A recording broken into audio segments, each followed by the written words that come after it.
अखिलेश शर्मा है हमारे साथ इस पर ज्यादा बात करने के लिए। अखिलेश, इंडिया को भारत किए जाने के पीछे जो दलील दी जा रही है वो पहले भी दी जा सकती थी, अब क्यों? देखिए, इसमें अब ये स्पष्ट हो गया है शारिक की जो भी आधिकारिक पत्राचार होगा, आधिकारिक दस्तावेज होंगे, उसमें इंडिया की जगह भारत का प्रयोग होगा। कम से कम जब तक मोदी सरकार है तब तक के लिए बात अब स्पष्ट हो गई। जिस तरह से एक के बाद एक तमाम दस्तावेजों में, आधिकारिक वार्ताओं में भारत का प्रयोग किया जा रहा है। अंग्रेजी में जो लिखी जा रही है उसमें भी भारत है इंडिया की जगह। तो जो ताजा दस्तावेज सामने आया है कि जो G20 की बैठक हो रही है उसमें इंडियन डेलीगेट्स के बजाय भारत के डेलीगेट्स ये लिखा जाएगा। तो ये अब स्पष्ट हो गया है कि भारत ऑफिशियल ये बात लिखी जा रही है। तो इसके पीछे सोच यही है, जो आपने भी विदेश मंत्री जयशंकर को सुना, इसमें कहीं भी कोई असंवैधानिक बात नहीं है। भारत का जो संविधान उसका अनुच्छेद 1 यही कहता है कि इंडिया दैट इज भारत।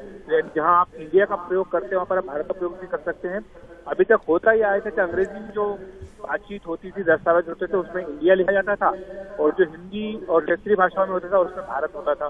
लेकिन अब ये होने लगेगा कि जो अंग्रेजी के दस्तावेज है, जो पत्राचार है, उसमें भी इंडिया के जगह भारत का प्रयोग होगा। ये आपको दिलचस्प जानकारी देती है कि 18 सितंबर 1949 को संविधान सभा में इंडिया दैट इज भारत इस बात कही गई थी और 18 सितंबर को ही संसद का विशेष सत्र बुलाया गया है। माना जा रहा है कि इसमें कोई विधेयक तो नहीं आएगा, कोई संविधान में संशोधन तो नहीं किया जा रहा जिसमें कि इंडिया शब्द ही हटा दिया जाए, लेकिन ये होने की संभावना है कि एक प्रस्ताव लाया जाए जिसमें कहा जाए कि अधिकांश जगहों पर जहाँ संभव हो वहाँ पर इंडिया की जगह भारत का प्रयोग हो। इसी तरह की जो भारत की अपनी प्राचीन विरासत है उसको लेकर के उससे आज के भारत को जोड़ने के लिए तमाम तरह के जो प्रस्ताव है वो लाया जा सकता है। और साथ ही साथ जो भारत की हाल की उपलब्धियां हैं, वो चाहे G20 सम्मेलन हो या चंद्रयान 3 हो, इन सबको लेकर के भी अलग अलग प्रस्ताव इस विशेष सत्र में लाए जा सकते हैं। अखिलेश, शायद हिंदुस्तान मतलब अपना देश जो है वो दुनिया का अकेला देश होगा जिसे हम 3 नाम से जानते हैं, भारत, इंडिया और हिंदुस्तान। क्या भारत कुछ अपना सा ज्यादा लगता है? देखिए, ये एक लंबी बहस का विषय है और इस पर काफी लंबी चर्चा भारत के संविधान सभा में हुई। उसमें तो ये भी इस बात का विरोध किया गया था कि इंडिया नाम क्यों कहा जा रहा है, क्योंकि जो इंडिया नाम है हम जानते हैं कि अंग्रेजों ने उसको ज्यादा प्रयोग किया और जो ग्रीक्स हैं उन्होंने इसको इंडस के नाम से इससे पहले इंडिया बुलाना शुरू किया था। तो ये वहीं से यूरोप में इंडिया कहा जाने लगा था। इसलिए भारत का नाम जो भारत शुरू से रहा है, इसको जम्बू द्वीप कहा गया।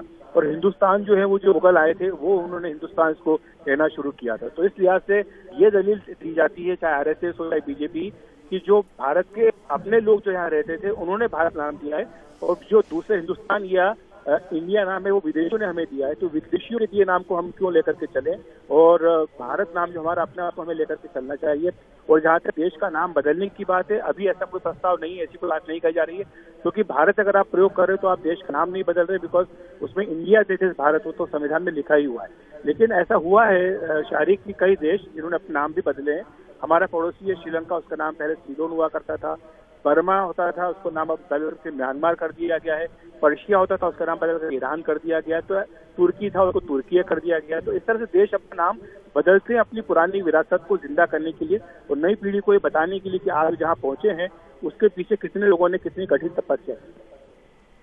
शुक्रिया अखिलेश, इस पूरे मुद्दे पर विस्तार से रोशनी डालने के लिए।